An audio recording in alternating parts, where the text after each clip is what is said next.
गणपती स्तोत्र नमः साष्टांगदेवाग्ने गौरी पुत्रा विनायका भक्तीने स्मरणा नित्य आयु कामात साधके प्रथम नाम वक्रतुंड दुसरे एकदंतते तिसरे कृष्णपिंगाक्ष चौथे गजवक्त्रते पाचवे श्री लंबोदर सहावे विकट नामते सातवे विघ्नराजेंद्र आठवे धूम्रवंदते नववे श्री भानुचंद्र दहावे श्री विनायक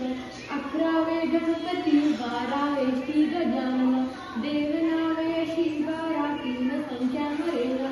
विघ्न भीती नसेचारा प्रभो तू सर्व सिद्धित विद्यार्थ्यांना मिळे विद्या धनांच्या मिळे धन पुत्रांच्या मिळे पुत्र मोठ्यांच्या मिळे गती जपता गणपती स्तोत्र सहा मासात रेगळा एक वर्ष पूर्ण होता मिळे शुद्धी न संशय नारदाने असलेले झाले संपूर्ण स्तोत्रते लिंगराजी वराजी प्रभू जय जय रघुवीर समर्थ गणपती बाप्पा मोरया मंगलमूर्ती मोरया